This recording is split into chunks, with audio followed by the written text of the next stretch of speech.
Пред неколку дена сатрапиве од власта на СДС и ДУИ не им изгласаа на пензионерите 20% покачување, иако им го ветуваа кога ги донесоа оние фамозни 18.000 поради кои пола Германија цела недела чекаше на Табановце да влезе у земјава.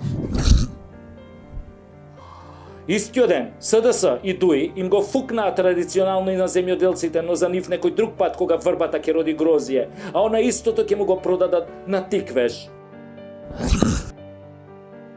Пензионерите во северна наша Вукојебина се познати по тоа што иако за време на режимот пензијата нон-стоп им растеше, иако бесплатно се возеа со автобуси на жичара, иако сите одеа по 5-6 пати бесплатно во бања, не можеа да ја одолеат на лажната носталгија по комунизмот и со своите ценити гласови ни го донесоа црпнатиот Зоќе до 48 пратеника, што потоа беше доволно за да ја украде владата со зелениве демократи од ДУИ. Оттогаш Бело видело не видоа од него, па ни сега од неговиот наследник со надимак ко Турција на англиски јазик, ама пак продолжија да заинат на државата Македонија, да го величаат и да му даваат признанија и да не дотепуваат на секој избори.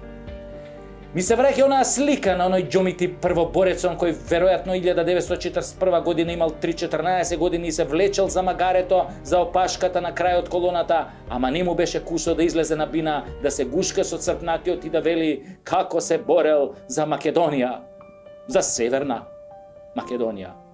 Дека староста му го земала паметот ке поверувам, ама дека заборавил кај живеел 70 години, тоа тешко ќе ме разубеди. Ама во одушевувањето од Зоки одамна ги надмина државниве граници. Абе млечниот пат го надмина, се лансираше во вселената. Па така покрај Нобеловата награда и најдобриот пранк на деценијата веројатно му требаше и пофалба од прославениот партизански дедо Ное што се борел за Норвешка, ама дури сега дознал. Кој сум се борел и за Норвешка, внучко.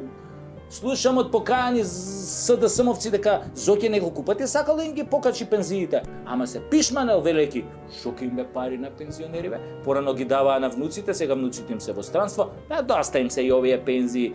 Само еднаш пуштил срце во 2020 година кога им направил покачување од 49 денариве.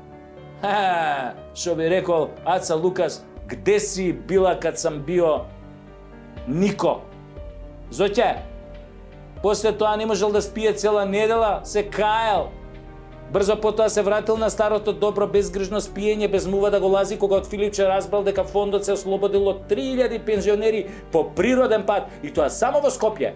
Дали има врска за доснувањето на вакцините, не знам. Ама некој вирус ги фатил, се шушка така.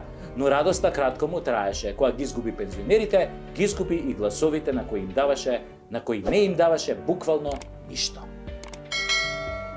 Цели фамилии, помножено со 3000, таман толку да биде згазен на локалните избори 2021 година. Повторно пензионерските негласови беа пресудни, затоа и ги замолувам пензионерите да ми бидат живи и здрави и на следните вонредни парламентарни избори да не се глупираат, туку да си ги вратат децата во Македонија. А новата власт вети дека веднаш ќе им ги дигне пензиите. И јас ќе ги држам за збор.